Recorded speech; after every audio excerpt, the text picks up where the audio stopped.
Hi, I'm Dino Tripodis. The Godfather celebrates its 50th year, and we get the offer we could not refuse. Tonight on Whiskey Business.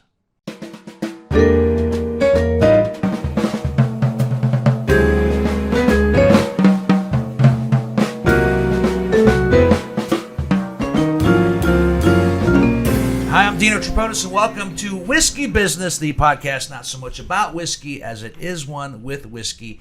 I'm sure you're just like me when it comes to watching movies. There's probably 5, maybe 10 movies that no matter when they come on, wherever you might be, that you just stop whatever you're doing and you watch them, whether it's at the beginning, the middle, or close to the end.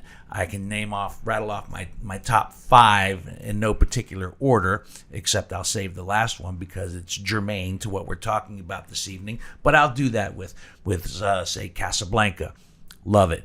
I'll do that with Butch Cassidy and the Sundance Kid. I'll repeat that with Paul Newman and Robert Redford with The Sting, The Shawshank Redemption, Jaws, yet another one, and The Godfather, and Godfather Part 2. And not so much Part 3, but but The Godfather, those two movies, yeah, no matter when they come on, I will sit and I will get sucked in, even if it's on one of the channels that runs commercials and it makes a 2.5-hour movie TNT 6 4.5 hours. I'll still watch it, and I have it on every type of format possible. I have it on VHS. I have it on DVD. I have it on Blu-ray. I get every new edition that comes out. Oh yeah, you're a fan. Yeah. Well, remember the HBO version where they blended all the first two together to make it like one long super saga. cut? The saga. Yeah. That's the first time I watched it was with the saga version, and it killed it for me. Yeah. Did it really? I didn't like the saga. It was a little version. choppy. You didn't care for that? No, because I didn't. I needed To see watch it. You didn't like watching it in order. No, because it doesn't seem as good as the original, which I actually watched for the first time without commercials yesterday. Real? Okay. Well, you never watched it without commercials before? No, I've only caught it on television. Oh wow. So there's things in there that were not in the television versions because they cut things for time. Right. So I was like, oh, I've never seen this scene before. Uh-huh. And why? I mean, you're a movie guy. It's one of the greatest movies of all time. That's what they say. It happens. But it's just one of those things. For no particular reason, you were like, "Fuck that movie! I'm not going to watch it." You just never. No, I just never. Okay, fair enough. I mean, there's a ton of movies like that for me. Well, tonight, to celebrate the 50th anniversary of The Godfather, the good folks at Paramount decided to make a 10-episode limited series called The Offer, which was like Godfather candy. So if you haven't seen The Offer on Paramount Plus, and you plan to, you might, I hate to say this, but skip the podcast or watch it and get research for when you do. Either way, but we'll be talking about The Offer, which, like I said, Godfather candy. Oh yeah, to me, right? Fun. If you're a fan of The Godfather, we'll talk about that, the cast, some of the things that were accurate, some of the things that were maybe bumped up a little bit for dramatic purposes, and also how they relate to the actual movie, one of my favorite movies, if not the favorite movie, The Godfather. But first, so a little bit of business and the guest bottle, which is also a gift bottle. That's right. We'll give some credit to our friends who gave us that, and then we'll talk. Oh God, I'm going to count how many times. That's the first Marlon Brando. First Brando. Francis, you're awesome. Whiskey Business is the podcast not so much about whiskey as it is one with whiskey. Yes. You can find us at whiskeybusinesspod.com or on your favorite podcasting app. Subscribe, smash that follow button, and like Dino said, if you haven't seen The Offer yet, or you're planning on watching it and you don't want any spoilers, go back and you can find a bunch of archived episodes from A to Z. I mean, we've been doing this for a long time. Over 200 bottles now. 50 years. Just like The Godfather. It's our 50th anniversary. Yeah, so go do that. And if you are listening, thank you for doing that. Make sure you subscribe. And on YouTube, find us Whiskey Business with Dino Tripodis. Smash that subscribe button and the little bell. You smash that bell icon and you'll get a notification every time John posts a new video. I do. And our thanks to the Evergreen Podcast Network for being our podcast family as right. well. Evergreenpodcasts.com. Yep, check them out for talk about A to Z. They got everything going on, including whiskey business. Our guest bottle this evening, bottle 203, is a gift bottle as well from our good friends. Yeah, Leanne and Blair from the Columbus Cocktail Tour. I'll see them on Saturday. Oh, yeah? you You got a taking the tour? tour? Yeah, it's our 30th anniversary, my Jen and I. So I love you, Jen, and happy 30th. Oh, nice. Barf. That's nice. But Leanne also does a cool podcast called Women in Whiskey, where she gets with Ann Dimmick, Lanessa, and I forget the last name, sorry. Amy from Middle West. Nice. Megan Mitlow, who's a member of the Ohio Bourbon Club. But anyway, the five of them, strong women who give their opinion on whiskey. Who like whiskey. Yeah. So it's kind of a fun thing. Well, they gave us this bottle of Lost Lantern from Boulder Spirits, which none of us have tried. I will caution all of us this evening. It's coming in at close to 139 proof. Yeah, I think I only got one in me. Yeah, I think one might be all you need. It is aged 5 years or more, I believe, in American oak barrels. And I think it's probably one of the bourbons, like I said, I haven't tried it yet, that we've had, or that anybody's had, that has had the largest content of malted barley, 44%, 51% corn, 44% malted barley, and 5% rye. Are they out of Denver, or where are they out of? I imagine Boulder Spirits, I would think. Okay, that's a suburb. Colorado. Yeah. I'm gonna look at. I found it earlier, and I see the link, but I have not had time to check Boulder, it out. Colorado. Is that what it says? But yeah, if you go on their website, there's, most spirits only have a handful of expressions. They have like a dozen. So of crazy different flavors. Before and stuff. we dig in to The Offer and The Godfather and our thoughts and opinions about it, let's take a little sip of this. And Cheers. I can't think of too many Blair. times where we've all tasted something for the very, very first time Here we go. together. I've always had a sneak peek of something or have had it Right. before. Yeah. I didn't taste this at all. It was open. It's got an interesting color. It's kind of a reddish color. Did you notice that? Like the Red Rock of Colorado. Yeah. That's right. Nice nose. Not a really strong nose Very at all. sweet. Right? Yeah. Natural cask. Yeah.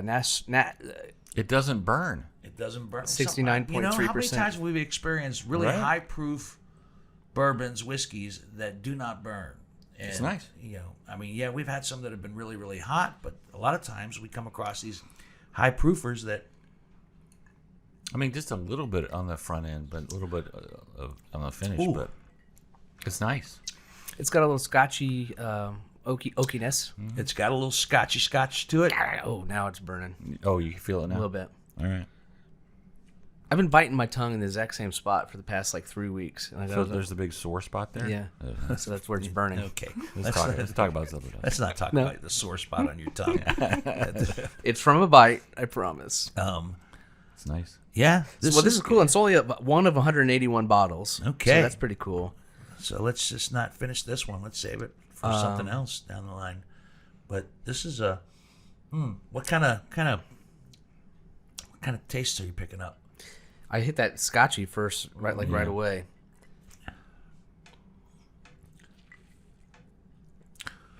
It's very spicy. And I'm surprised because there's only 5% rye content in there. Yeah, I feel a little pepper. It's kind of peppery. Yeah. Not much sweetness at all. No, but it's Just a touch. It's nice, though. I've said that 3 times already. It's nice. I'm picking up a little cinnamon. It says chocolate mousse, maple syrup drenched in maple syrup drenched waffles, fudge and toffee. That's what the tasting. That's what we're supposed to taste. Yeah. Okay. I can see the maple. It is kind of thick. And I guess I've never. I mean, it's common sense, but I never thought about it. It is in Colorado, and it was aged for 5 years up in that elevation. So I don't know if being mile high, if it comes in and out of the wood more or Like not. I've said 100 times on this podcast, we do not claim to be whiskey experts, just whiskey fans. So, In The Offer, they drink a lot of whiskey. They do. They do. They It's drink a- a lot they of do a lot of of- whiskey. 3 fingers. 3 fingers. Really like three fingers. I love everything about The Offer, including, I lament. I wish I was who I am now back then. Does that make any sense? Like in the I wish I would have been 70s. in my, You were born too late. I wish I was, in my would have been in my 50s and 60s and the 60s and early 70s. Yeah. Which would mean I'd be dead now. But That's that'd be true. fine because Yeah, I you think know. the 60s and the 70s would have been just a great freaking time You've lived your life. to be doing the things that we love to do. Yeah. Broadcasting, writing, making movies, et cetera, et cetera. All right. So, like I said earlier, The Godfather celebrated its 50th anniversary. Came out in March of 1972. Mm-hmm. It was the movie that almost never got made because nobody wanted to make it. Paramount stole it from Mario Puzo for a steal. Is that factual? $13,000, I think, is what they optioned it for. I saw an interview today with Robert Evans, and he said he gave him $5,000. Less than 13,000. Yes. Wow. Okay, so they stole the Godfather. They stole the option for the book before it got out and published. Puzo had written, I believe, The Fortunate Pilgrim before that, and it bombed. Right. Yeah, And didn't they sell and anything. they depict that in the show. Right, they do. Mm-hmm. And then they option The Godfather, and The Godfather just takes off as one of the best-selling books of all time. There's like 40 or 50 pages that they had of a manuscript, right? And they bought it based on that. Right behind you. Grab it. And then See it? Paramount bought the rights for $5,000, but then paid him more later when the book was finished. That's what You I got a few understand. different versions. Yeah, I here. got the paperback versions. I got this version, and I also have a first edition version with a Mario Puzo plate. Oh, so But you didn't there's- actually sign it. But there's no cover. I on gotcha. it, but I it's still gotcha. a first edition. It's in there. Puzo. Okay. Yeah, but I have very different variations of the Godfather because I haven't read this in a long time, and after seeing The Offer and having watched The Godfather 1,000 times, I'm actually curious about rereading this and digging in. Yeah. Well, I mean, just like all movies that have been based on a book, Lord of the Rings, or any of them. I mean, you get so much more context when you actually read the book. The books are generally always better than the movies, but I'm telling you what, Yeah. that's why there's a Godfather 2 because there was so much stuff that they couldn't cover in just the Godfather. Oh, so Yeah. is Godfather 2 in the book? Like all that information basically in the book? There's some stuff in the book. I'd have to go back and read it again. I don't Got want to. It's been that long since I've actually. So read they The didn't come up with a whole new plot. They're like, oh, these are all the remnants from There's the still original book. stuff Okay, in that cool. one that they were able to put into the next one. Nice. So, Johnny, you are going to be kind of leading the way on this one because Maybe. Yeah, we'll see. you watched The Offer twice. I have. You streamed it 2 times, 10 episodes. Yeah. I went weekly, and then when we decided we were going to do this, I did. When you decided we were It was gonna your do idea. It was just an idea. Great You guys idea. said it was great. Yeah. A great idea. So that was on Monday, and then so I told Jen, my wife, I said, I got to watch The Offer again. So we just sat down and did 2 5-hour sessions in the last You couple didn't nights. have to watch it again. Yeah, it's for work, Dino. I do. It's work. I do. It's work. I had commitment. to because I had to kind of refresh my memory a little bit. I might have been doing a little bit of drinking the first time around. I did a little bit of drinking this time too. So there's some holes in my information. Here's how I know he loved it Yeah. so much. This happens every time he gets hooked on a show or a series that he likes. I get the same text. I've gotten this text over the years Every 3 or Thursday. 4 times. He goes, "It's great. It's going to win all the awards." When you text, "It's going to win all the awards." It's gonna win everything. I know you've loved it. The Golden Globes. Yeah. It's Am I typically wrong though? Huh? I'm You usually. haven't been, you're about you're which is good actually. You're about 60-70%. Yeah. Yeah. Yeah, I mean, yeah. but when Calling he, it as he when sees he it. texts me, it's going to win all the awards. I know that he was freaking loving it and hooked. Oh, every just the step of aesthetic, the acting, the writing. It's just brilliant. Every once in a while, dude. you see that The Watchmen. When I saw that, I was like, "This is going to win awards," Yeah, and yeah. it did. Yeah. So then, conversely, I have not read the book. I've seen the movies. but I only have watched maybe about 60% of the TV show. Okay, that's so fine. I'm coming from. So I've got a lot so of questions. at some point you should probably leave the podcast. We said spoiler alerts if you haven't seen all the offers. Well, I know how it ends in real life. Yeah, spoiler alert, it wins the Academy Award for Best Picture. So I'll have some questions that may or may not be answered in the movie, but might help some people at home. Yeah. I was actually... You all right there, buddy? Excuse me. Let me take some medicine. Right. I was giddy for this show. When they talked about that it was coming out, I would have watched it if it was good, bad, if it sucked. I would have stuck with it every step of the way. Yeah. And when people said to me, is it great? I first thought, when it first started out, I said, it's good. I didn't say it was great. Yeah. It was good. And I called it that. I called it Godfather candy. And, I'll eat it up. But as it continued, it went from good to what I thought was great because you became invested in the characters. Oh, yeah, the characters are fantastic. Miles Teller plays Albert Ruddy. Yep. Let's start there, Johnny. As people that make films, Ruddy, yeah. We had the same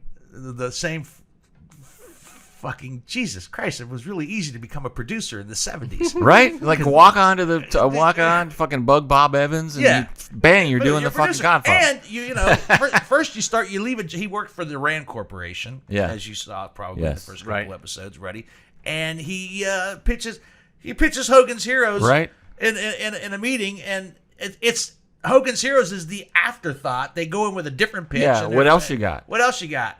And they just start, Oh, I love it in that meeting. He's in a meeting with CBS with Paley. Yeah, and they say, "What else you got?" And he just says, "Well, we got this thing about this. You've seen Static 13. What is 17?"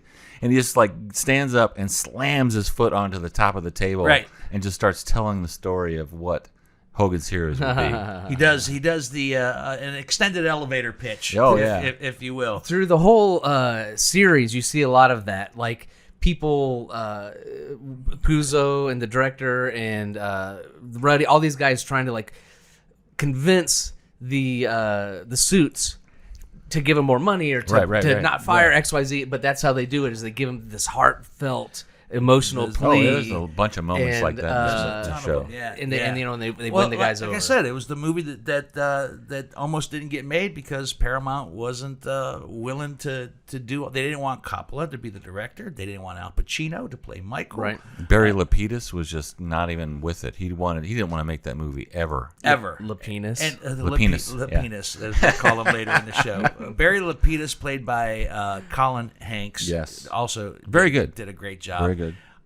He's such a dick. Yeah, he's throughout a good this whole dick. thing, and then he gets his moment. Like I said, spoiler alert. Yeah. He gets his comeback moment, if you will, which actually throws a little bit of empathy and sympathy towards him, where he actually realizes.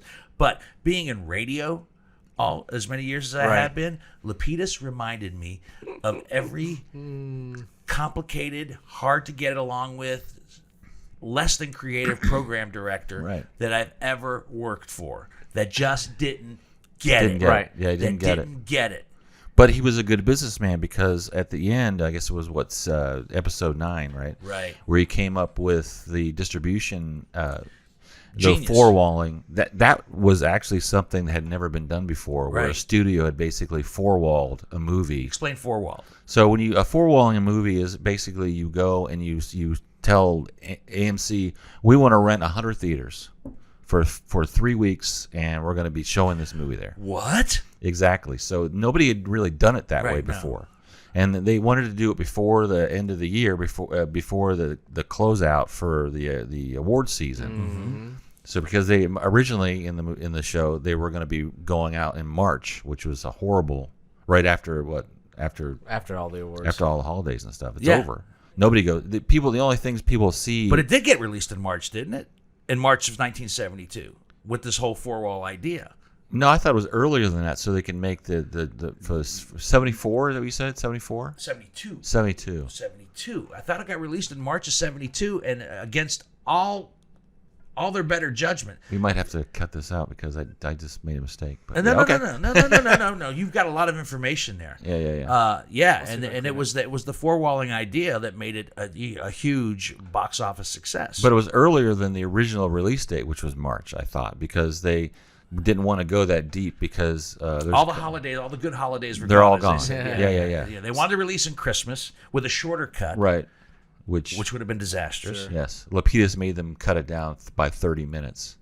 Oh my god. The scene where Coppola is just sitting there by the Steenbeck and the editor, and he's like, "What do you?" The editor finishes his cut and he goes, "What do you think?" He's like, "Oh, what does it matter?" And he just walks away.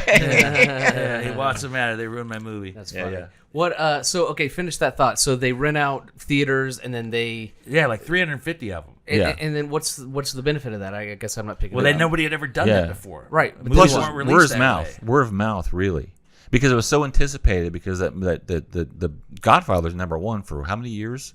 The book? The book was on top So of it was the bestseller huge. list Everybody forever. was talking about this movie that was coming out, The Godfather, and all these actors and De Niro and Brando was in this thing, and it was going to be a huge movie. Right. And they wanted to just make sure to get everybody to go see it at the same time and Got just it. start talking. So that about was it. the only movie in theaters, basically, is what you're saying. Not the only movie, Well, Not the only But- movie, but there was a lot of anticipation Right. for it. but that was A the lot big of one that people were anticipation. anticipating. Gotcha. Yeah. So Miles Teller as Albert Ruddy was great, Mm-hmm. and Albert Ruddy is still alive as we speak. In fact, and still producing movies. Oh, really? Yeah, his What's last, something he did? Yeah. The last movie he did was Cry Macho with Clint Eastwood. Yeah. It was the last one he did, and He's produced with him before. He did $1 Million Baby, which won an Oscar for that. the Best Picture. So Won an Oscar for that.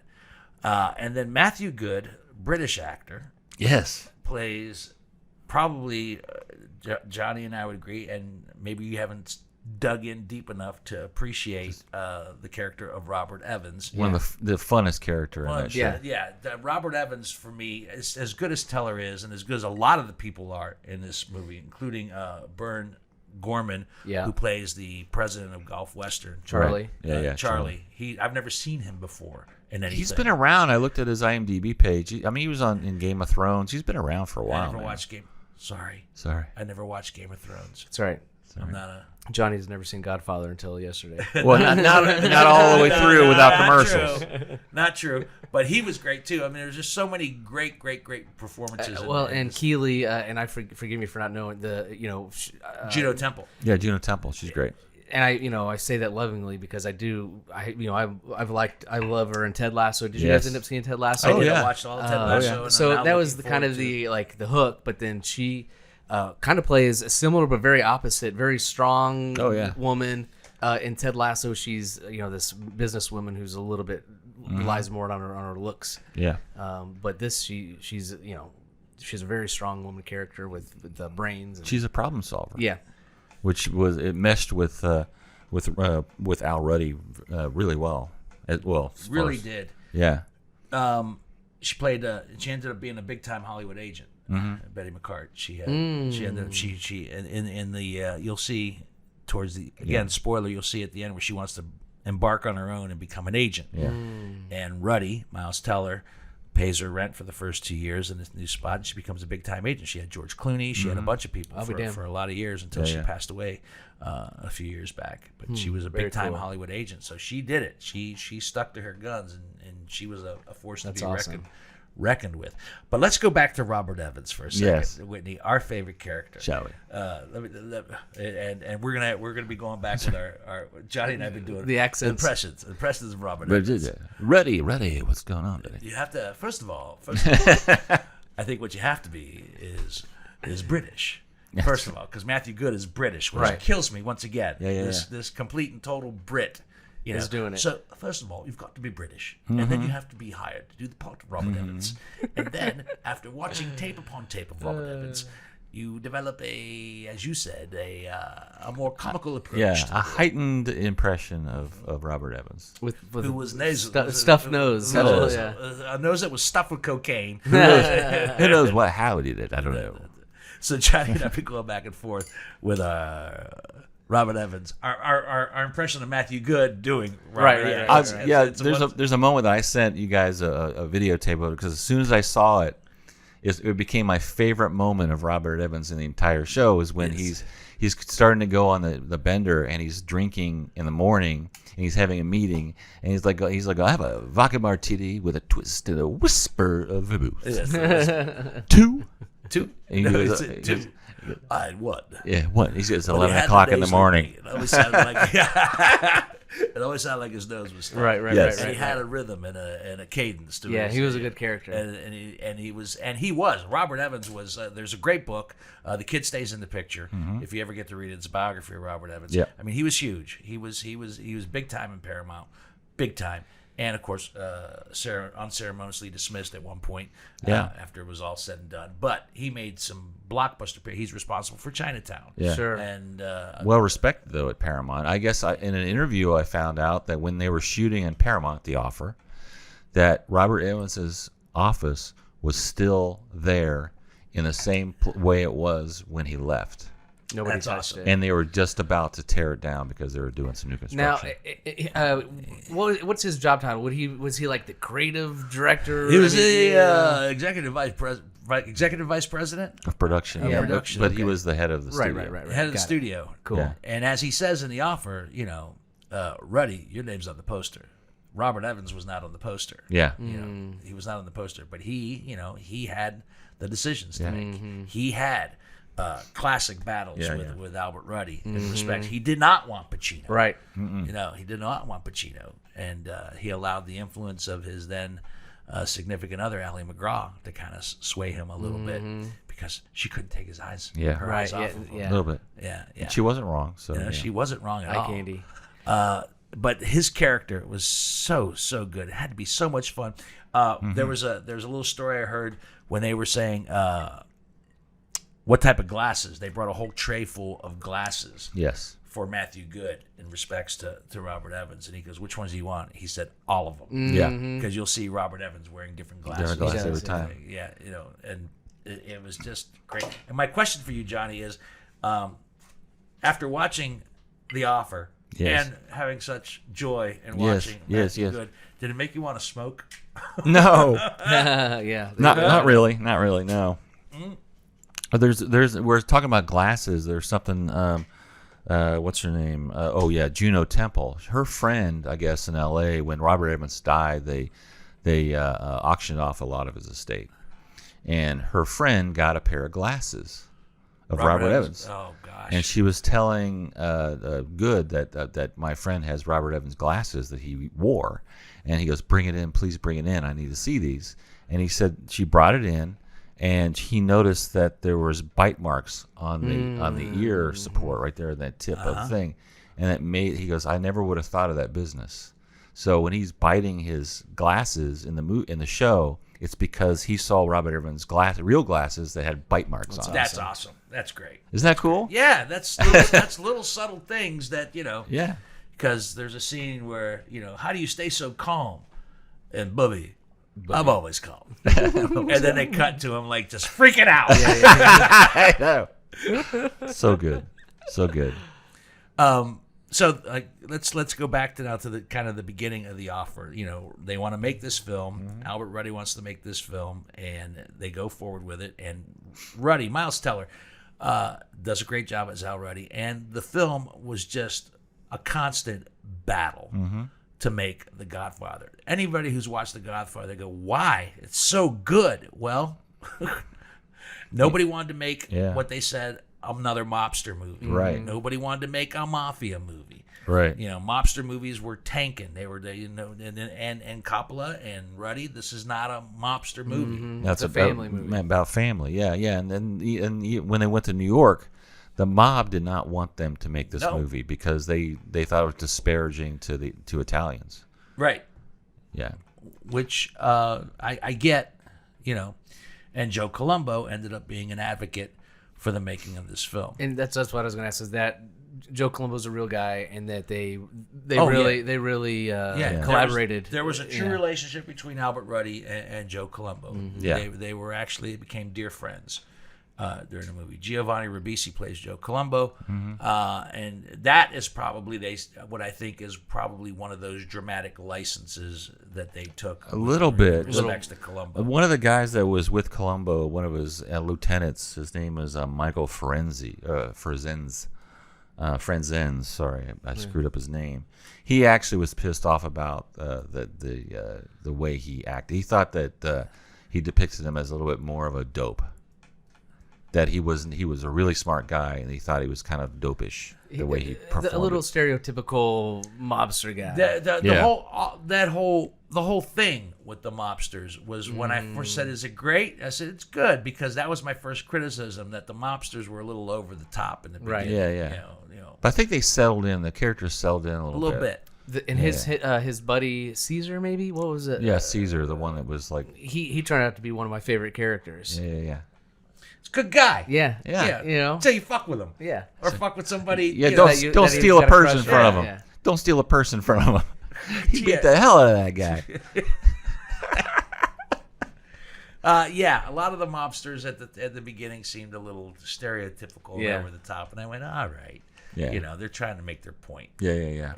But if it weren't for Joe Colombo, you know, taking care of the unions and so forth and so on, it wouldn't happen.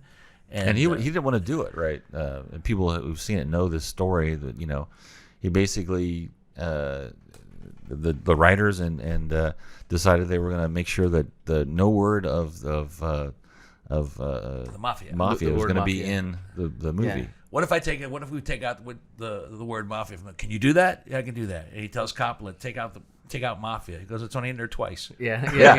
Make it happen. Okay, Super easy. Super easy. Not a problem. Not a problem. Now Frank's role. So this maybe goes back to that question I asked earlier about, because in Godfather 1, the musician character. Talk about Sinatra. Yeah. He doesn't play a huge role. The character in the movie doesn't really play a huge role. Al Martino played Johnny Fontaine. In the movie. Now, if you look Sinatra was pissed off because he was going off the book. Sinatra never wanted The Godfather to be made, just simply based on what was written in the book. Right.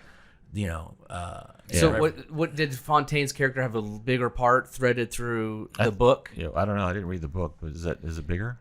Not necessarily. It's in there. It's in there, and it's a part of things. I think that I don't think he wanted it out there where he thought maybe the mob helped him get that film From Here to Eternity. Yeah, right, and that's kind of what it was. Kind of that was the feeling. That was probably it. That was it. That the mob, got that part for Sinatra, which he ended up winning an Academy Award for Best Supporting Actor. Yeah, that's right. He did, didn't he? He did. Yeah. Yeah. So he was right for it. He was right for it. It's perfect for me. It's perfect for me. I don't have to do any acting. It's already me. That's basically what he that did. was my question. Is he seemed awfully pissed off for it to not, from my perspective of watching the movie 50 years later. Yeah. As the musician character Fontaine doesn't have that huge of a role. Well, that Michael Franzese guy, he said that phone call between Sinatra and the mob boss, Colombo, would never have happened. Right. Because he would never have disrespected a mob. There's no way. There's boss no like way. that. I mean, Sinatra had balls. I'll give him that. But he wasn't going to be cussing at him. He's not going to disrespect the head of a mafia. He said there's no fucking way that would ever happen. Not in a million years. That's what he said. It would never happen. And they loved Frank. I'll give him that. The mob loved Frank, and Frank loved the mob. And I'm a huge Sinatra fan. But Right. there's no way. There's no even Sinatra wouldn't have been that stupid. Well, he supported the Italian Anti-Defamation League, correct? Right. So he did like fundraisers for him. Right. So he was friends with Joe Colombo. Right. So I mean, then we can go down a rabbit hole. I mean, Sinatra was tight with the mob, and when Kennedy was running for office, and Sinatra was a huge Kennedy supporter, and he talked to a lot of got the Italians to vote for him, right? Got the Italians. There's a lot of myth and mythology about that. That they helped sway some votes, right, in Chicago. And vote whatnot. early and often. Yeah. And on the same Rat Pack theme, Miles Teller. I know it wasn't intentional, but I mean, he just looked like Dean Martin, didn't he? It wasn't intentional, but I never thought about that. That's what I looked like. It, Saw him as. A little bit. Miles, if they ever do make another, Martin Scorsese, I know for years has been wanting to make a Dean Martin movie. There you go. yeah. That's your Dean right there. That could be. I don't know if he can sing, song and but, dance but guy. you're right. You know what he does? Bone structure in the face, Yeah. in the eyes. Yeah, Hansberry, good call. It could be it. Thank you. That's right. Yeah, because that was one of my criticisms a little bit. Some of the famous people, the side people, I didn't think that the Sinatra guy was that good of a Sinatra. Yeah. I didn't think later on there's a Burt Reynolds cameo. I know. I didn't That see guy that looked part. nothing like him. Burt Reynolds and What do you think of what's his fucking face? what's his fucking face? The Godfather. What do you think about The Godfather? Justin Chambers. Yes, he was great. Knocked my socks off. How do you do that? How hard it has to be asked to play Marlon Brando when he's in the movie The Godfather and not do Right. Yeah, right. A parody impression of Yeah, The yeah, Godfather and not make it that. Yeah. Kudos to Justin Chambers. And he had to play him as Marlon Brando, but then as Marlon Brando as the Godfather. So it was Right. really kind of meta. Yeah, For sure. Hats off to him, man. He did a great job. And I guess he really freaked out a lot of the cast members when they first saw him as Brando. Mm-hmm. I guess on the set, Matthew Good was opposite him. He's just watching him, and I guess there's a moment where he's like eating some kind of a chip, and he's just enjoying it so much because Brando would just do some serious He would savor the he would little just things. savor the little things. Little things, yeah. And he said he just started giggling during a take, like, "Oh my god, it's Brando." Yeah, Justin Chambers, great. And all I remember him from, honestly, was Grey's Anatomy. He was a heart. I was trying to figure out what TV he was a show. He was heartthrob just a on TV on dude. Grey's Yeah. Anatomy. He was great on Grey's Anatomy in the early seasons, and he was good. But I and I was like, who is that? Oh my god, it's the guy from Grey's Anatomy. Right. Yeah. Yeah, I was very pleased with his portrayal of, and it's funny. It's like the cast of The Godfather. That's what I'm saying. It's not so much about them. It's about the people that made it, because everybody that's in the cast of The Godfather plays a very small part in the movie. There's some great scenes with the actor who played Al Pacino, Right. Ippolito, I believe Anthony. I think his name is Anthony. I don't. Yeah, I don't probably know. have written down. I didn't have it written down. Sorry. Yeah, okay, he plays Al Pacino, but you get a small taste of Jimmy Caan. Yeah, he did good. I know somebody in there in the mix was Duvall, but Yeah, you don't really pick see up him. on him. Mm-hmm. No. Lou Ferrigno, you brought that up, plays Luca Brasi. Yeah. I was like, is Hulk in this? Yeah, Yeah, he is. Lou Ferrigno plays Luca Brasi.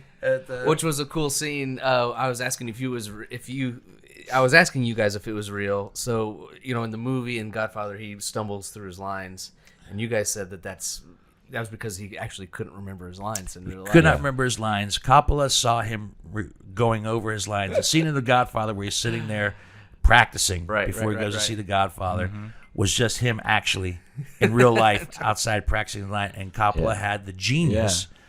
Swing the camera over and shoot that right now. There's basically. another thing too that I did not know, and Johnny, you tell me if this is true or not true. Maybe you don't know, but if it's true, I hope to God it's true. The scene in The Godfather where Michael's looking for the gun before he kills the cop and the Turk in the restaurant, Salazzo and McCluskey. They show Al Pacino struggling to find the gun behind the toilet. Yeah. And in The Offer, you saw that part, Right, right? I do The remember that Offer, part. yeah. He's saying the gun's going to be behind here. He's explaining to Al Pacino, who's very nervous. Right. This is where the transformation begins. And as soon as Pacino leaves the bathroom, Coppola says to move the gun. Yeah. So Move it over there and fine. a little bit higher. That's Yeah, true. yeah. That's true. That's true. That's awesome.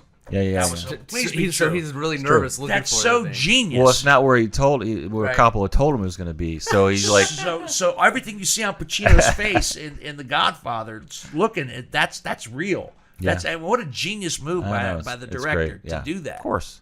I mean, Coppola is one of the best directors of all time. So that's all there's to it. In the actually, speaking of the bathroom, In The Offer, when it was Robert Evans and it was Coppola and it was all the producers and I think one other person, I can't remember who it was. They were gonna go. They had a little mini meeting in the bathroom. Did you notice that the angle of them coming into the bathroom was the same angle the very same angle they used when Al Pacino and The Godfather came in? Yes. There are It's like so many things numerous, a great amount of Easter eggs Right. in The Offer. If you're even down to some of the nods with lines like that. Right. and moments, there some of the script is a nod and an Easter egg to The Godfather. Yeah. This is the business we're in. Mm-hmm. You know, The dead rat, yeah, which is the horse head kind of parallel, Yeah. which never happened, I guess. But no, There, in the middle, maybe episode 5 or 6, all these Ruddy is sitting behind the Godfather's desk. He's sitting in the Godfather's chair, like Right. at the on the set, and people are coming to him and sitting down and like, we need more money for XYZ. And it was like Yes. reminiscent Yeah, of the yeah, Godfather. yeah. People coming to the Godfather and the asking Godfather for stuff. and asking Yeah. him what he could do. a The favor. scene with Miles Teller as Albert Ruddy when he goes to the hospital to see Joe Colombo is reminiscent of the scene of Michael Yeah. going to the actor Yeah. to see guard his standing father. outside and the everything, nurse. yeah. I mean, there's so many little nods and winks Yeah, to the Godfather. Robert Evans and Ruddy standing on the stairs talking to each other Yes. as if they were perfect. Yeah, great. who Like I was it? said, Yeah. Godfather freaking candy. baker. If it's fun. you're a fan of that film, and if you're not a huge Godfather, if you've only seen it once or twice, this is still a limited series that's Exactly. worth watching. Absolutely. That's Yeah. kind of where I fall. Yeah. And now it makes me want to watch Godfather again to kind of Yeah. And all find the those glasses, Easter eggs. all of the glasses, Oh, he's got. all the different types of glasses that he had on throughout the thing. I like the way it was kind of shined a light on how the studio system kind of worked. Yeah. About how difficult It it is is to probably make a the movie in exact the same studio way set. now, Yeah. isn't it? Not quite as like that, but back then they were right on the back end of the old studio system, and Correct. it was all new studio stuff. So it's, Coppola was like the first, basically film school guy to ever do a major motion picture for the studios. Right. Nobody ever done. Everybody else had started as a PA and worked their way up, And Robert Evans, God bless him, just had a knack. He had an instinct. I mean, he's coming off the heels of Love Story, which was a great book. yeah, it you've was a seen big that book. movie? Have I seen Love Yeah. Story? Oh yeah, I've seen Love Story. That was Ryan huge around O'Neal the same and time. Ali McGraw. it was like a year and a half before The Godfather. Right? Yeah, it was huge, and it made and they say in this thing that it made over $100 million. Yeah. You know how hard it was to make over $100 million in 1970 Right. at the box office, And Rosemary's Baby was before Was that, before and that. that made a lot of money. and that made a lot of money too. So he was kind of on a winning streak, Yeah. so to speak, and continued it. I mean, Yeah. but he thought that The Godfather, and everybody thought that The Godfather would just be a mess Right. of Yeah. a film. Yeah. Can you imagine if they hadn't gone to Sicily? They mentioned know this. what? They mentioned Yeah. this in the series that they weren't going to go to shoot it someplace else. You gotta shoot that sequence that transformed Michael's character into basically a guy who doesn't care. Yeah. Basically have lost his love of his life. And done. whoever plays the director, he Dan Fogler. Yeah. he has a couple of those lines, and they're a little cheap, but they're cool because they kind of dissect the movie a little bit. You know what I mean? They're kind of like this film study for the people who might not have ever picked up on it. Like, he's explaining like, we need this scene because XYZ, and they go, oh yeah, that is why we need that scene. Yeah, Yeah, kinda yeah. cool. And he was right. I mean, you needed Sicily you needed Sicily. in order to move the Michael character forward. Now, how they got the money, I don't know if that was true or not. If that's true or not, how they got the money to go to Sicily, because Joey Gallo, who once Columbo was laid up in the hospital, mobster Joey Gallo takes over, Crazy Joe Gallo as they called him. Well, Franzese does confirm that he wanted to start squeezing the movie. He wanted to do what his boss was doing, right? Right. So that part is true. That part is true. But in order to pay off Joey Gallo, they wouldn't have had any more money to go to Sicily. And then when Joey Gallo gets bumped off, Whacked. and that's not true either. When the sequence of events, they're shooting Yeah, the timing in, is in the different. street, and Joey Gallo supposedly is getting murdered the same time they're shooting. They make it look that way, but Joey Gallo, from what I understand, actually that happened in that restaurant, but it happened like 2-3 o'clock in the morning. Right. So So the timing was a little bit different. timing was a little bit different, but It was like day and then evening. yeah. And somebody dies, and they get to go to Sicily. I liked Yay! it though. Yeah. I liked that sequence because it kind of is a lot of good tension, and then the basket was a basket of bread or rolls that fell down. Yeah. It's a basket of And then rolls a basket at the of restaurant, oranges. And Yeah. That was yeah, cool. Yeah, That was a the cool nod. oranges. I don't know. Who, Yeah, there were a few different. I think it was things Adam like Arkin that directed that. Adam one. Arkin directed a lot of Yeah, a handful of Like those two or episodes. three of them, yeah, yeah. including the last one as well. So Robert Evans in this particular series hits some hard times. Like a lot of us in life, he allows love to get in the way, and which really made me appreciate that character even more, because he seems so, bottom line, Hollywood. This is my job. But he's a romantic, right? But he He'd was been married romantic, 8 yeah. times for fucking Yeah, God's yeah, sakes. and he really loved Ali McGraw. Yeah. I mean, that really messed him up big time, to the point where he just, what's the point? Doesn't Yeah. matter anymore. And then to see him bounce back, was it episode 9 that he bounces back? 8 is when he went into the Gulf Western meeting. When he bounces back into the office, yeah. and Barry Lapidus is in charge at the Oh, moment. they're looking over posters. Yeah, Yeah, look, the he's posters. he's like the Flying V. Come on, The flag, yeah. the Flying V. Go with the book cover. Go with the book cover, and that was great, because those posters were actually they were hysterically dumb. Yeah, they're horrible. horrible posters. The Yeah. Flying V. But he bounces back and becomes Robert Evans all over again. Yeah, Lapidus. I love the scene with Lapidus and Charlie, and they were talking about, do you really want to do this? And he finally realized that Robert Evans is the guy. Yeah. That there's something missing from how he is a leader that Robert Evans can't. He doesn't have what Robert Evans has. No. And Charlie, who plays the head of Gulf Western, says, throughout the thing, Evans has got something. He's got charisma. He's got something. Yeah. And he's a romantic too. He says, it's not a passion project or whatever, but it kind of is. Yeah, I mean, a lot of luck went their way. A lot of things went their way to get that movie done, and for it to happen. I mean, certain decisions had to be made, and chances were taken, and look what happens. We end up one of the greatest freaking movies in American cinema history. That's right. Yeah, It's cool. I was gonna tell you before the show started, but I wanted to see if you guys could guess or had your own take on it.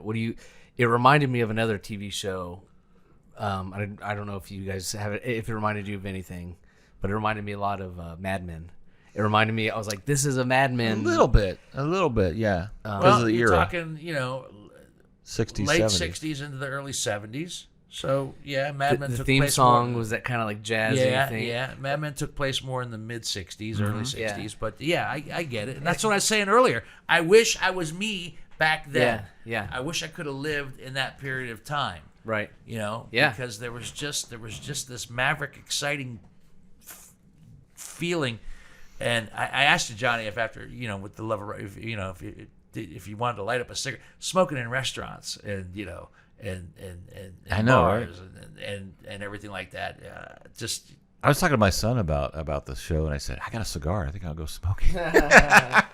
right. You've got cigars? You got cigars? I got a couple. And yeah, like you said earlier, a lot of whiskey. Oh my God, a lot of whiskey. A lot of was being consumed in Oh, that yeah. particular Four show. fingers. He kept saying 4 fingers. Yeah, every time Charlie went into somebody's office, he would just pour himself a glass of whiskey and down it. I love when he went into Ruddy's office and he drank up the thing as, this is shit. Your whiskey tastes like shit.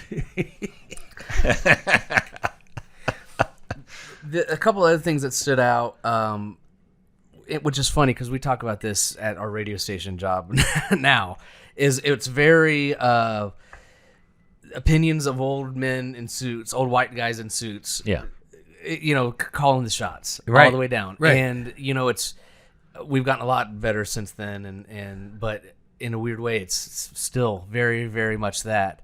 And Juno's character I thought was cool again because she was the strong female lead who played through it. And the one line she's like, "I'm not here to make history. I'm just here to make movie." She wasn't Right. playing this female card. She just was like a film advocate, a movie maker wanted to make and a cool like movie. you said, a powerful woman in that particular time and in that movie. And thank God she was there because I think that Charlie showed a little bit of affection. I know what I wanted to ask you. It never develops in the series. But do you think that Ruddy Had sex with that Yeah. kid? I don't know. Do you think that they actually hooked up at any point? I don't think so. You don't think Reddy and Betty hooked up?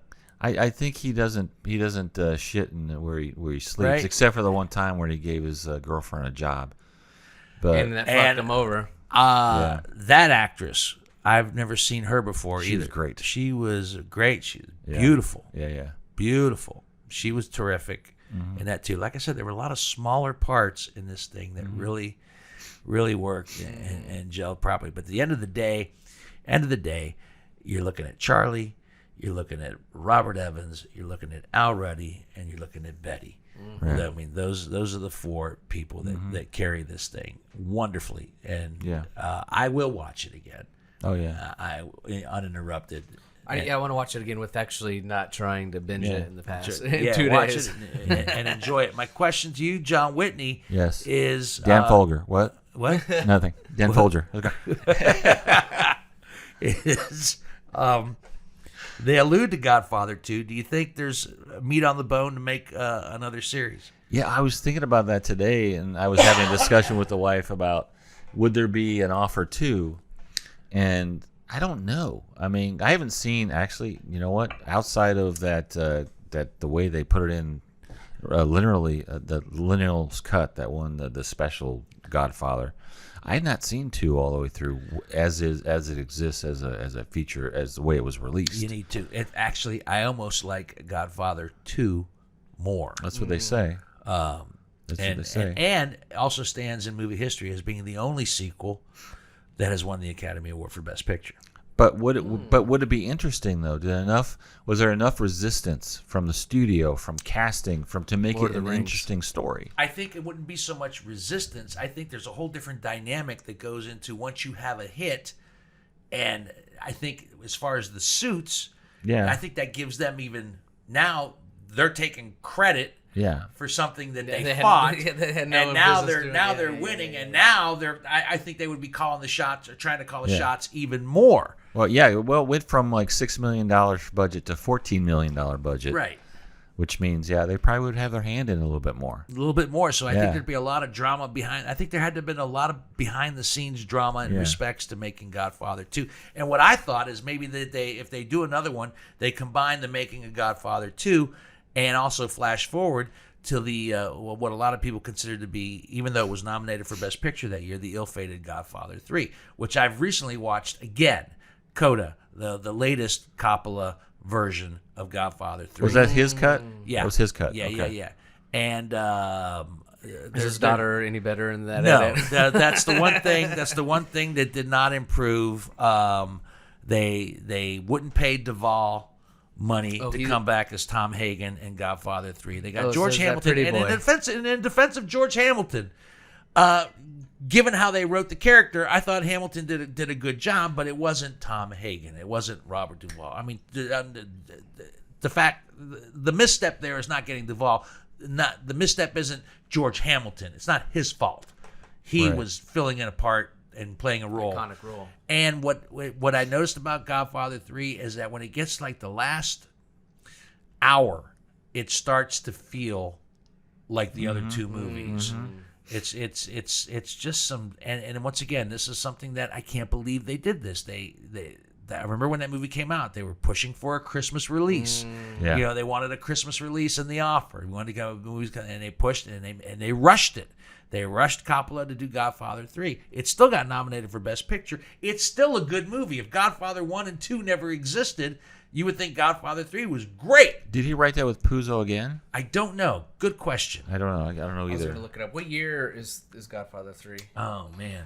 83? 80. It was in the 80s. Yeah. Yeah, I got to see that too. Like I said, I saw that one big long cut of all them put together, and then that's when I was like, "Oh, really? This is But that not was just great." 1 and 2, not even 3. I don't Was think. it? I thought 3 was involved in that too. Maybe, but it would have been like at the end, I can't remember. all at once. It's been a while. I can't remember. Maybe because that cut kind of turned me off a little bit. Okay. That I didn't even bother with 3. Yeah, Godfather 3 is 1990. 1990. right. I believe it a little All bit right. later. A lot later. Yeah. And was that a money grab? I think so, because at that time I think Coppola had not really done. He had a couple of things that didn't work. He had not done Interview with a Vampire yet, I don't think. When was Interview with a Vampire? Was that 93 or something like that? Don't know. So- Coppola directed that? Really? Interview Yeah. with the By the way, Vampire? Godfather I 3, think so, Puzo and Coppola together. So they. I have to they verify collaborated that. once again. I have to verify it. It's some vampire movie that he did. Oh, he did Dracula. Bram Stoker. Yeah, Bram. Yeah, okay. That's what it was. Not Interview with a Vampire. Yeah. He did. Sorry. He did. Okay. Yeah, that one he did. And you made an interesting point before we started recording today that you would like to see. You would like to see if they make The Offer 2. You want to see kind of different paths that these primary characters go through. Coppola having the success of The Godfather and Godfather 2, And the conversation, and then then- Apocalypse Now. and then bankrupts himself. But they wouldn't do Apocalypse Now because it was a United Artists and it wasn't a Paramount property, so they probably wouldn't do that. But Make reference to it, maybe. Maybe. They make reference to Superman. yeah. Oh yeah. We have Mario. You didn't see Mario the last Puzo, yeah. episode, did you? See the last episode? I saw. Everybody's I like, "What are you doing? fast-forwarded What are you through doing?" it, Hey, yeah, they yeah. just Warner Brothers just gave me $1 million for a one-page Oh, treatment of Super- Superman. I did. Yeah, did because they see want to that. say by By the author of The Godfather. Yeah. Yeah, He yeah, gets yeah. paid $1 million Just for put a his name on one-page it. treatment. Oh my God! Give me a break. That's But incredible. Back then, in 1972, That's a lot of money. a lot of money. Yeah. I would love to. I don't know. I'd love to see a second season, but this was so good, and I don't know if there's enough meat on the bone. I don't Well, know and being on either. Paramount Plus, I mean, they are kind of landlocked. I mean, they got to do a Paramount movie. I mean, you would think, right? Yeah. Unless they do a series of similar kind of themed shows like The Offer, but with a totally different movie. Like Totally different thing. Oh, that's what I'm saying. Like, Yeah, I don't yeah, know yeah. Paramount's film. I got what you're saying. They take the same premise, Yeah. behind the scenes of making of a great movie. Like, well, they could do that with Jaws. right. Jaws. They could do it with Indiana Jones. They could do it with the Star Trek franchise. They That's could what do I'm all saying. I kinds of don't stuff. know. I mean, Jaws was ridden with problems from Oh. day one. Oh, yeah. You're right. So From the they could get-go. definitely In this do. cool time, it'd be a And that would be period piece. if they could find these movies that were troubled films that ended up being blockbusters. Mm-hmm. Yeah. That would kind of be. You're right. That'd be a good theme, and Jaws would be one of them. Yeah. And we're not too far from the 50th anniversary of some of those other movies. No. Though it's No. Jaws, Star Wars. I mean, it's only a matter of time. Yeah. Another 10 years. Yeah. Did you guys notice something though? There's something on. I think it was in the first episode where they went to San Francisco to talk to Coppola about doing the movie, and he's at the editing table, and behind there's two people on the couch. That's one of them was George Lucas. What were they? What was he editing? Was he the? It might have been. It wasn't THX. I don't. It may have been Rain People. Maybe I'm not Maybe. sure. I'm not sure what they were editing, but it was definitely one of his failures with Zoetrope, American Zoetrope. So, but And it was Coppola, funny. and Like, Coppola didn't want to do it either. Coppola initially didn't want to do The Godfather. He didn't want to. anything to do with a mob movie. With the mob Oh, movie. yeah. He says at one point, if I didn't need the money, I'd be out of here or whatever. Yeah. And Puzo actually, what's funny about he took so little money for that for the rights. It's Right. because he was in debt with the mob. With the mob. He He had a owed gambling bookies. debt. He had gambling debts. So Yes. if he didn't have a gambling debt with the mob, do you think maybe Paramount would have optioned? Would he have done it? Don't know. So would The Godfather ever have existed in its form today if it wasn't for his gambling debt? That's a good point. That's a great Mob. point. Because and like I said, dramatic license here. His wife says, write Right what you know, Right What You Know. right. And he writes this great, and he crank. I don't know what the timeline is, but oh my God, when I write something, I struggle over it forever and a day, and you get the feeling that he just cranked The Godfather out. Right? He's inspired. In no time at all, and then was convinced that he could write the script. Sure. Yeah. And he couldn't. I like he's floating in the pool. He's like, "Oh, I can't do it." He's got a baked lasagna on his chest, floating. Just Can't eating. do it. I can't do it. I got diabetes, but that's okay. I'm just eating. It's like hilarious. Is the book The Godfather? I mean, I know it's a popular book, and it was popular at the time, a bestseller. But is it regarded as a fine piece of literature? Or is it just a pop piece? You know what I mean? I kept hearing people describe it as a pulp novel. Okay. Is Yeah, that true? That's a good description of it. Yeah. That's a good description of it. Okay. Is it going to be? Is it Grapes of Wrath? Is it Right, that's East what of I'm Eden? asking. Is No. it Of Mice and Men? Is it Hemingway? Right. I don't know if Puzo will be in the same category as that, but I'm telling you what, I read it for the first time. My uncle Chris was a big music guy. I would never see him read a book. Hardly like me, ever. yeah. Right. Ever he Last was like, book I read was Hope Madden's book. and he was in his room reading this book, and so when I'm talking, I'm 13 years old, and I'm always I idolized my Uncle Chris. We were all living in the same house together. He was living with my grandmother, Right. and if my uncle turned me on to certain types of music back then, because his room was like the oasis of the house. There was a great stereo system, and he introduced me to all this great. That's the first time I heard Black Sabbath. That's the first time I heard Zeppelin. That's the term and then when he was reading his book, Uncle Chris, what are you reading? Yeah. And he got this book and he tossed it to me, and I started to read this book at 13. Oh, wow. And there's a lot of things that a 13-year-old shouldn't read. And at the time, there was a version out, and I don't have it. This one, it might be another one, where it said "soon to be a major motion picture." Oh, that's cool. It was on the cover, right? Because they were still putting it out there.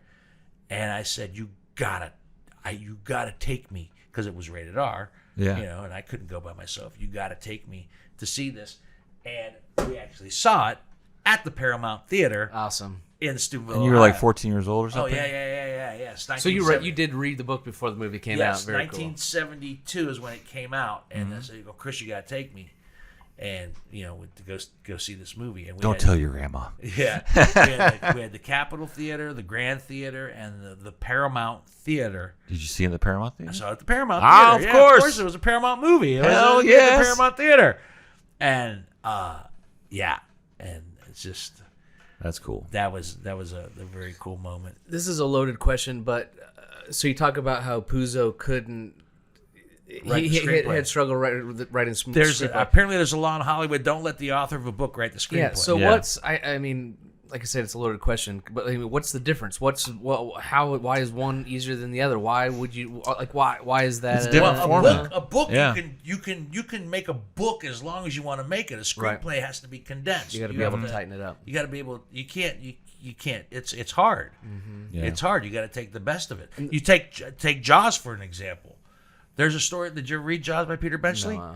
Did you know that Hooper had an affair with With the shark? no with Brody's wife Oh no, cool. in the book? They Yeah. have an affair. Really? Yes. I remember you telling me Interesting. about said the book's the scariest book you ever read. The book was awesome. Yeah. Peter. So all right, so then I guess now I understand why. So they you didn't put get the a- affair you have in an the Academy Jaws movie. They Award. had no Yeah. business being, but in Yeah. a book you can expand it. Yeah, you get Yeah. an Academy Award for Best Adapted Screenplay because it's a whole nother skill level. Then, so in movies and film production today, we see a lot of like the Marvels and the whatever Jurassic Worlds. Like very rarely do you come across that original script. Right. I mean, do you think it's harder? It just in general, if you have a typewriter, I know you use it. Do you know a typewriter or else a laptop? Is it easier to write a book or easier to write a screenplay? I think it's easier to sell a book and harder to sell a screenplay. I think it's easier to write a screenplay than it is to write a book. Oh, So- you mean writing or Yeah, selling? yeah. Okay. You, like I mean, Writing just or from a selling, yeah. stem of an idea, a seed of an idea, to a finished product, and not necessarily, Put it this way. like. A lot of people, there was a period of time, and there might still be, where a successful movie would then be on the shelves as a paperback, as a novel. Used to be the opposite way, right? Right? Yeah. And I think it's easier to take the screenplay and make a book out of it, okay, as opposed to taking the book and having to trim it down and trim what I don't want to say fat, because whatever's in the book is in the book for a reason, but then to make it this compelling, and then just that little tidbit I gave you there, Hooper having an affair with Right. Chief Brody's wife. How would that play in the movie? You don't need it. It would Right. Totally change the dynamic Right. of the characters. There's And no way. the relationship between the two of them, for right? Sure. Yep. Right, completely.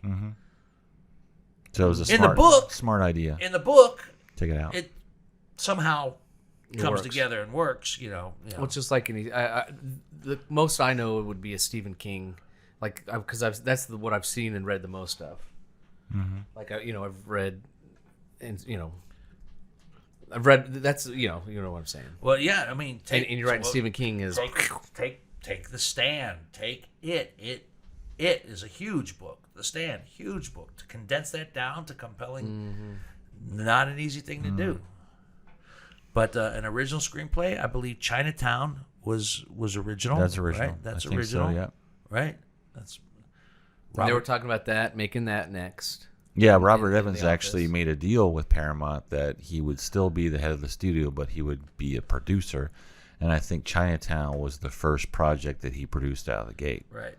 So he got his name on the poster Yeah. for Chinatown. Well, and was on the nominated. poster. Yeah. Well, my name on the poster. And nominated for the Academy Award the same year Godfather Two won for the Academy Award. So he was up against Himself. Paramount. No, he wasn't a producer on Godfather Two. He was not? No, he was doing Chinatown. Okay. So, So he, Evans didn't get any. he was a studio executive Right. in the credits or whatever, but he was part of I it. believe he's on this poster, The Cotton Club, Yeah, which was another period piece that flopped. yeah.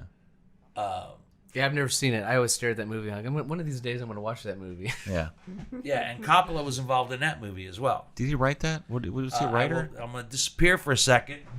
Yeah, Dino, if you add There's it, people out of yelling sight, at their AirPods right now. He's got a big, movie poster of the Cotton Club. It was directed by Francis Coppola. And Okay. It was written by William Kennedy and Francis Coppola. Okay.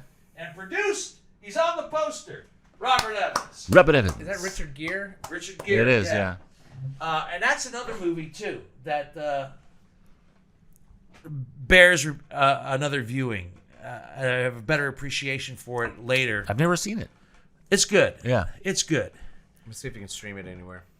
Okay. Where are we at in time? We're doing good? Yeah, or- we're at about an hour. All right.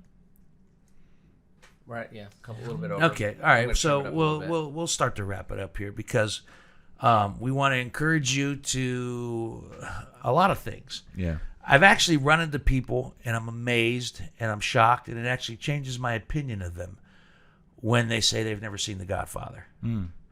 I can't believe that you haven't seen it in its unedited form, Yes. aside from commercials. Until yesterday. That's awesome. Now you need to And do I the same and, thing with Godfather Two. and I see the appreciation for it for sure.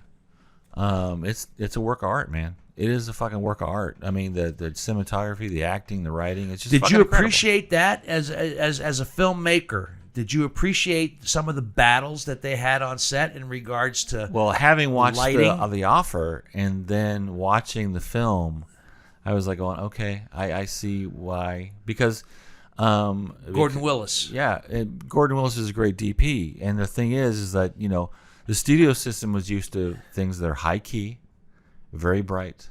You can see everything, and when they were looking at those rushes, I could see how they were kind of nervous about it because it looked like nothing had ever come out of the studio system ever. It was beautiful. And they were saying they were using movie terms. Well, we have to color key it and so forth. Yeah, And, yeah. Hit the mark. Color timing. Yeah, It's color time. timing. So, and so forth and so on. But Yeah. the battles that Coppola and Willis had in regards to how shooting it. It made me appreciate it. And you know what? The wedding scene with the Dom with the cat and knowing the backstory of the cat now. Yeah. Incredible. That was the best cat performance I have ever seen in cinema history. I mean, he was just petting it and like doing it, and he's like acting with the cat. You can see he was acting with the cat. And then when he puts the cat up on the table and the cat just lays down on the table, what a great cat! It's incredible. It was a natural. It was incredible. It was a natural. I've never cat. seen a cat like that before. Yeah, and the cat was a total fluke. It was a stray. Yeah, it was an alley cat that lived outside in the alley outside the studio. It's incredible. They're like, let's roll with it. Yeah. Yeah, basically. It's fun stuff like that. That just really made me enjoy The Godfather. Actually, When I was in Vegas, they had the mob museum at the Tropicana. There was a thing going on, and they showed there's a documentary about the making of The Godfather. Oh yeah, as well that was really enjoyable to watch, and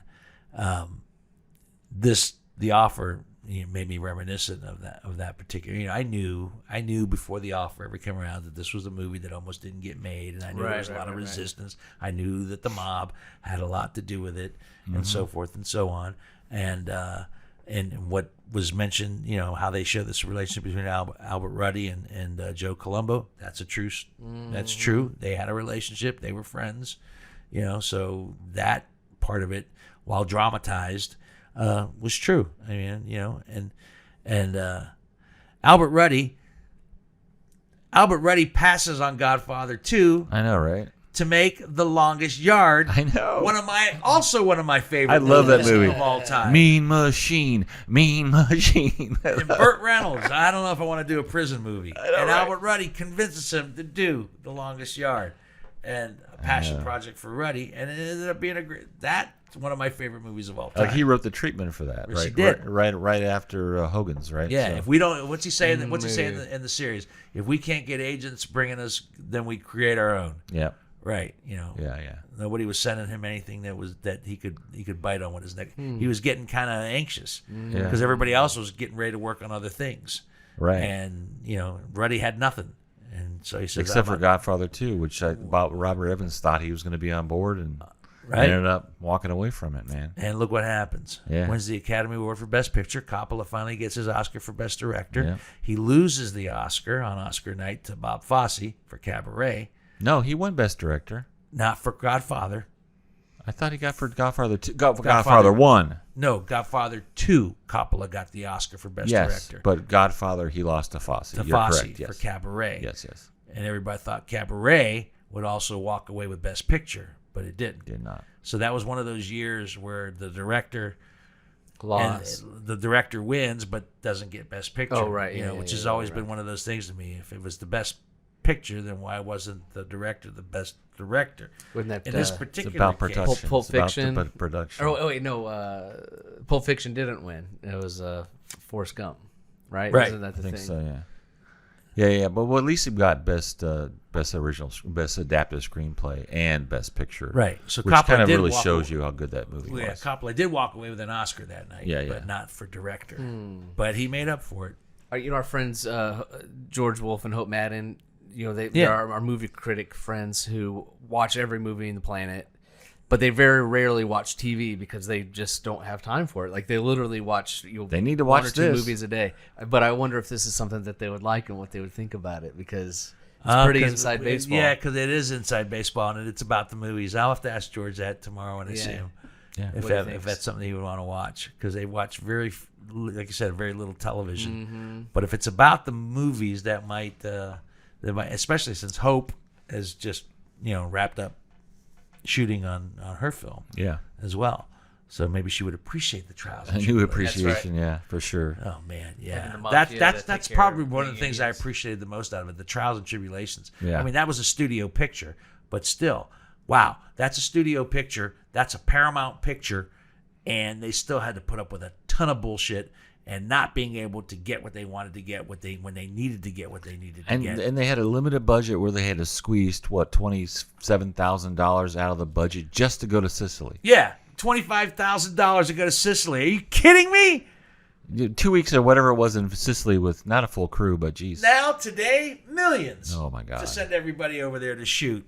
But it was a limited crew, I guess. They hired local and the DP and some of the stuff that's the gear over. Some of the stuff that's in that particular their time in Sicily, when they go to that one little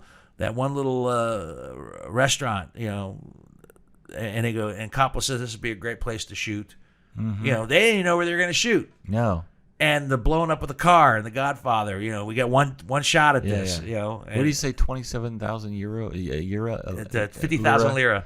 50,000 lira. He goes. Like He goes. Well, we'll do it. And she goes, "What are you doing?" He goes, it's like $35. Yeah.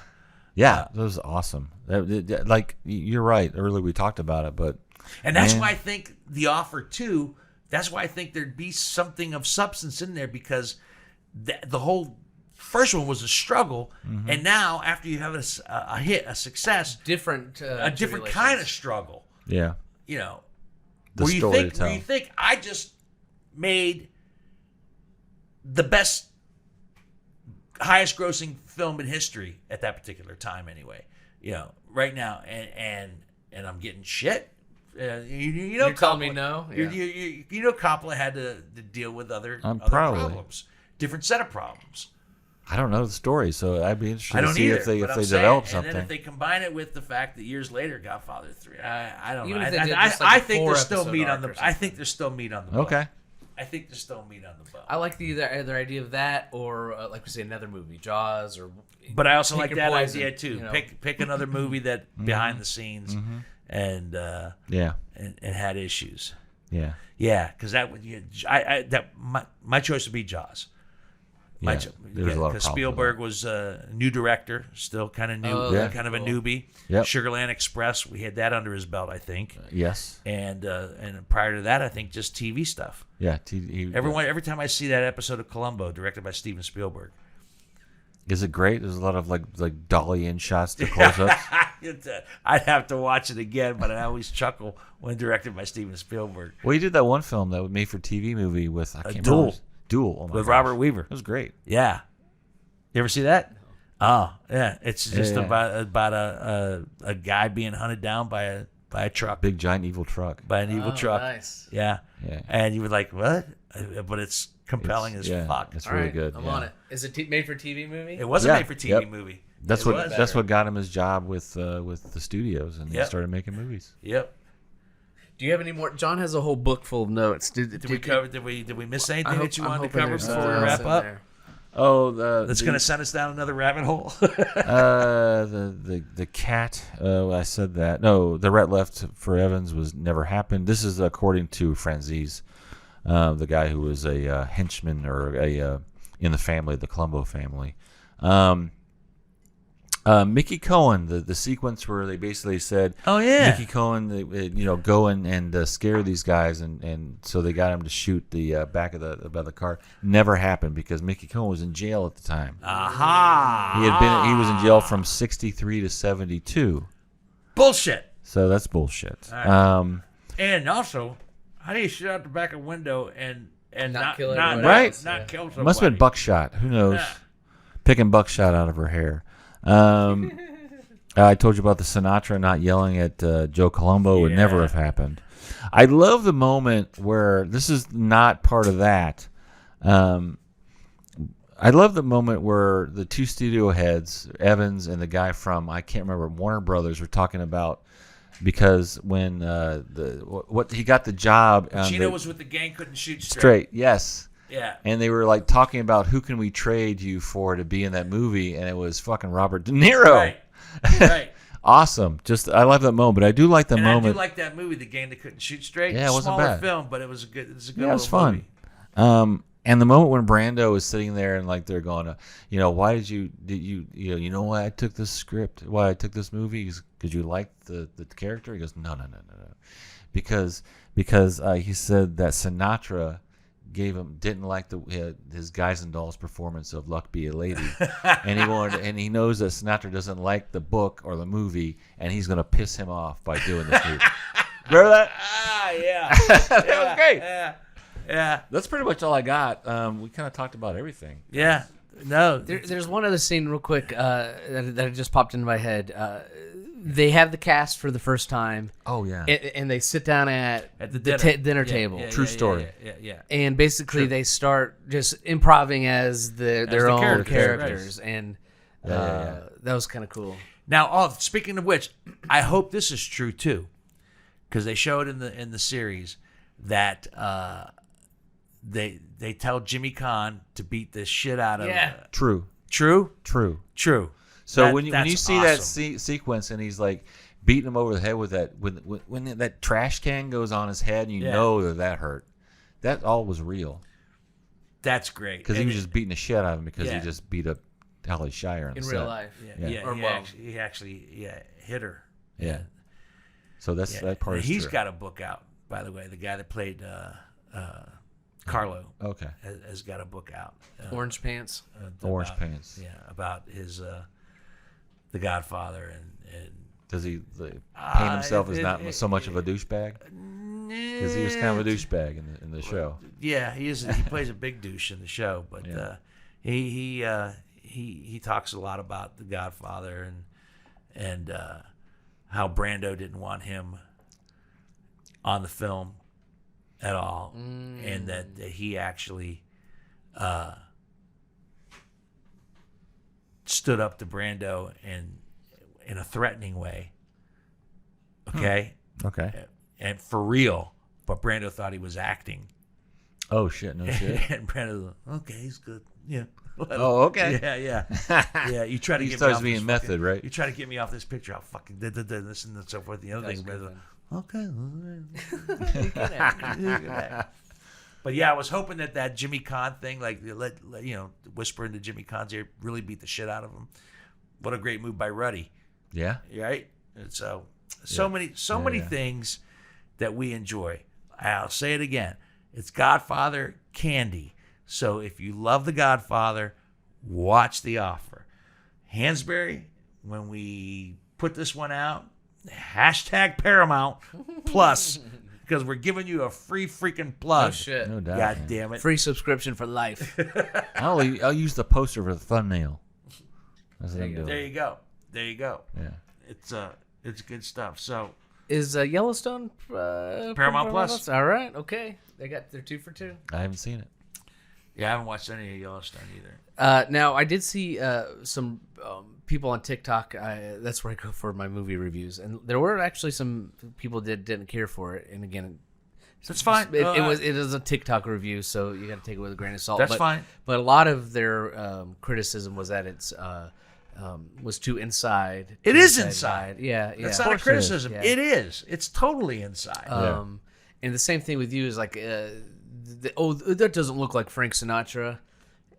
But Right. yeah, and I get that, but at the same time, you don't want to be a character of them either. It's hard to play somebody like All that. these kids wanted all these actors to be deep fake to look Yeah. exactly like. Yeah. Yeah, it's again, like, this is a bunch whatever. of TikTok. Well, dum-dums. like I said, maybe don't have to look, but I didn't pick up the essence of Sinatra from that guy. No. And I didn't pick up the essence, even though it's a small part of Burt. Yeah. I didn't get the Burt, Burt Reynolds. Oh yeah. The guy to play Burt Reynolds. I didn't pick up the vibe, the no. swagger and but these are small criticisms. Sure. Because at the end of the day, I go back to Miles Teller, I go back to Matthew Good, I go back to Gino Temple, and I go back to Bern Gorman, who played Charlie. Mm-hmm. These are the 4 characters that made this Really jumped out at you. really jumped out. And every time they popped up on screen, I was just like, I was great. So let's close this out, Johnny. All right. By doing our Bob Evans. I want to thank John Whitney of a great idea doing the podcast. Thank you, Bubby. Booby. It was a great idea, Booby, to do it. I told you I'd get Hansberry on board. No problem. Oh, get him on board. It was good. And we hope that you enjoyed it as well.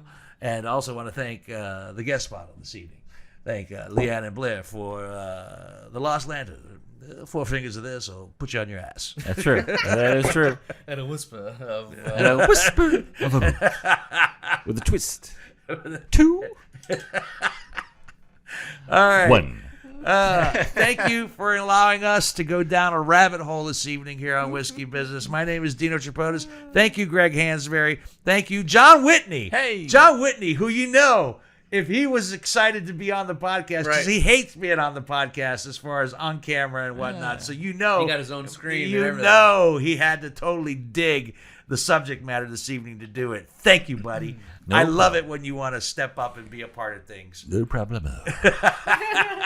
My name is Dino Tripodis. Until the next bottle, see ya.